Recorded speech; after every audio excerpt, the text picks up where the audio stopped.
വിശുദ്ധ യോഹന്നാൻ അറിയിച്ച സുവിശേഷം 14-ാം അധ്യായം 28 മുതൽ 31 വരെയുള്ള തിരുവചനങ്ങൾ. ഞാൻ പോകുന്നെന്നും വീണ്ടും നിങ്ങളുടെ അടുത്തേക്ക് വരുമെന്നും ഞാൻ പറഞ്ഞത് നിങ്ങൾ കേട്ടല്ലോ. നിങ്ങൾ എന്നെ സ്നേഹിച്ചിരുന്നുവെങ്കിൽ പിതാവിന്റെ അടുത്തേക്ക് ഞാൻ പോകുന്നതിൽ നിങ്ങൾ സന്തോഷിക്കുമായിരുന്നു. എന്തെന്നാൽ പിതാവ് എന്നേക്കാൾ വലിയവനാണ്. അത് സംഭവിക്കുമ്പോൾ നിങ്ങൾ വിശ്വസിക്കേണ്ടതിന് സംഭവിക്കുന്നതിന് മുൻപ് തന്നെ നിങ്ങളോട് ഞാൻ പറഞ്ഞിരിക്കുന്നു. നിങ്ങളോട് ഇനിയും ഞാൻ അധികം സംസാരിക്കുകയില്ല, കാരണം ഈ ലോകത്തിന്റെ അധികാരി വരുന്നു, എങ്കിലും അവൻ എന്റെ മേൽ അധികാരമില്ല. എന്നാൽ ഞാൻ പിതാവിനെ സ്നേഹിക്കുന്നുവെന്നും അവിടുന്ന് എന്നോട് കൽപ്പിച്ചതുപോലെ ഞാൻ പ്രവർത്തിക്കുന്നുവെന്നും ലോകമറിയണം. ഓർമ്മിക്കുക, ഈശോ തന്റെ അന്ത്യപ്രഭാഷണം അവസാനിപ്പിക്കുന്നത് ഇപ്രകാരമാണ്: നിങ്ങൾ എന്നിൽ സമാധാനം കണ്ടെത്തേണ്ടതിനാണ് ഞാനിത് നിങ്ങളോട് പറയുന്നത്.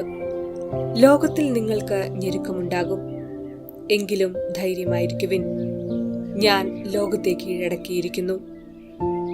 ഈശോയുടെ ഉത്ഥാനത്തിന്റെ പ്രധാനപ്പെട്ട ഫലമാണ് സമാധാനം. ഉത്ഥിതനായ ഈശോ ശിഷ്യർക്ക് പ്രത്യക്ഷപ്പെട്ടപ്പോൾ അവർക്ക് നൽകിയ ആശംസ സമാധാനം നിങ്ങളോടുകൂടെ എന്നാണ്. ഈശോയുടെ ജനന വാർത്ത അറിയിക്കപ്പെട്ടപ്പോൾ ഈ സമാധാന വാർത്തയും അതോടൊപ്പം അറിയിക്കപ്പെട്ടു. ഈശോ ജനിച്ചപ്പോൾ ദൈവദൂതന്മാർ ആലപിച്ചു: അത്യുന്നതങ്ങളിൽ ദൈവത്തിനു മഹത്വം, ഭൂമിയിൽ സന്മനസ്സുള്ളവർക്ക് സമാധാനം. തന്റെ അന്ത്യപ്രഭാഷണത്തിൽ ശിഷ്യന്മാരെ ആശ്വസിപ്പിച്ചുകൊണ്ട് ഈശോ ഇപ്രകാരം പറയുന്നു: ഞാൻ നിങ്ങൾക്ക് സമാധാനം തന്നിട്ട് പോകുന്നു. എന്റെ സമാധാനം നിങ്ങൾക്ക് ഞാൻ നൽകുന്നു. ലോകം നൽകുന്നതുപോലെയല്ല ഞാൻ നൽകുന്നത്. നിങ്ങളുടെ ഹൃദയം അസ്വസ്ഥമാകേണ്ട, നിങ്ങൾ ഭയപ്പെടുകയും വേണ്ട. ഭയവും ഹൃദയാസ്വസ്ഥതയുമെല്ലാം നീക്കുന്ന സമാധാന അനുഭവമാണ് ഈശോയിൽ നമുക്ക് കണ്ടെത്താനാവുന്നത്. ഈ സമാധാനം നമുക്ക് തരാൻ വേണ്ടിയാണ് ഈശോ തന്റെ രക്ഷാകര കർമ്മം പൂർത്തിയാക്കിയത്. ഈ സമാധാനത്തിന് ഭംഗം വരുത്തുന്ന എല്ലാറ്റിനെയും, പാപത്തെയും പൈശാചിക ശക്തികളെയും മരണത്തെയും ഈശോ തന്റെ രക്ഷാകര പ്രവർത്തനത്തിലൂടെ പരാജയപ്പെടുത്തി. ഈശോയുടെ മരണം ലോകത്തിന്റെ വലിയ വിജയമായി കണ്ടവർ ഈശോയുടെ ഉത്ഥാനത്തിലൂടെ നിരാശരായി. മിശിഹായുടെ വിജയം മിശിഹ അനുയായികളുടെ വിജയമാണ്. ഈ വിജയാനുഭവമാണ് സമാധാനത്തിന്റെ അടിസ്ഥാനം. നമ്മിലും ഈശോയുടെ സമാധാനം നിലനിൽക്കുന്ന രീതിയിലുള്ള വിശ്വാസവും പ്രവർത്തനങ്ങളും ഉണ്ടാകുവാനും പരിശുദ്ധാത്മാവിന്റെ സാമീപ്യം ലഭിക്കുവാനും വേണ്ടി പ്രാർത്ഥിക്കാം.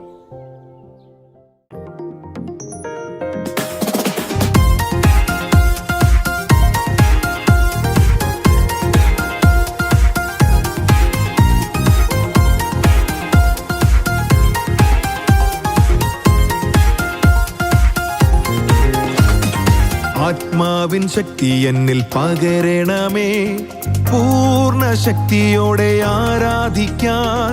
അത്യന്ത ശക്തി എന്റെ മൺകൂടാരത്തിൽ ദാനമായി തന്നുവല്ലോ. ആത്മാവിൻ ശക്തി എന്നിൽ പകരണമേ, പൂർണ്ണ ശക്തിയോടെ ആരാധിക്കാൻ. അത്യന്ത ശക്തി എന്റെ മൺകൂടാരത്തിൽ ദാനമായി തന്നുവല്ലോ.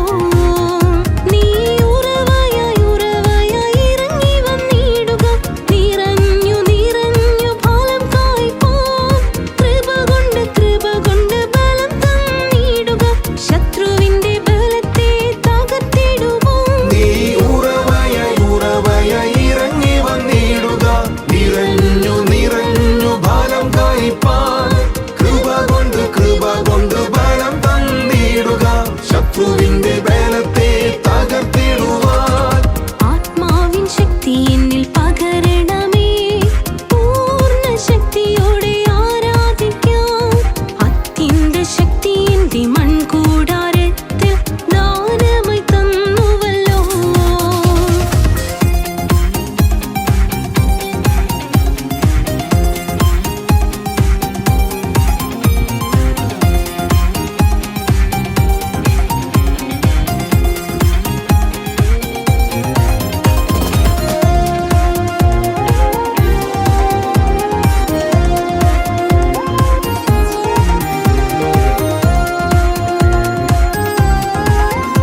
ആത്മമാരി എന്നും പെയ്തിടണേ.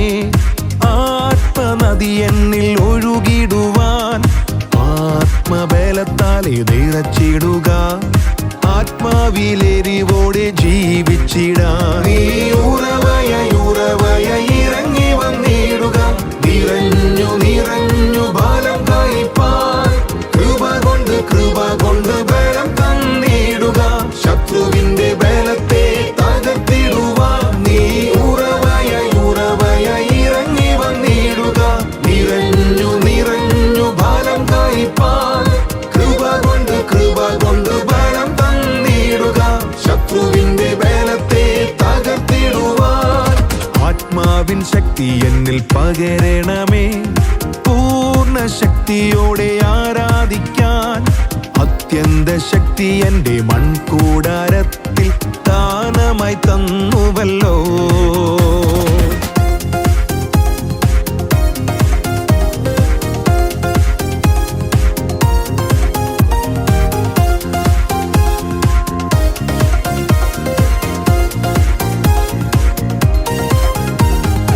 ആത്മവരങ്ങൾ ഞങ്ങൾ പ്രാപിച്ചിടാൻ ആത്മനായക എന്നിൽ കനിയണമേ.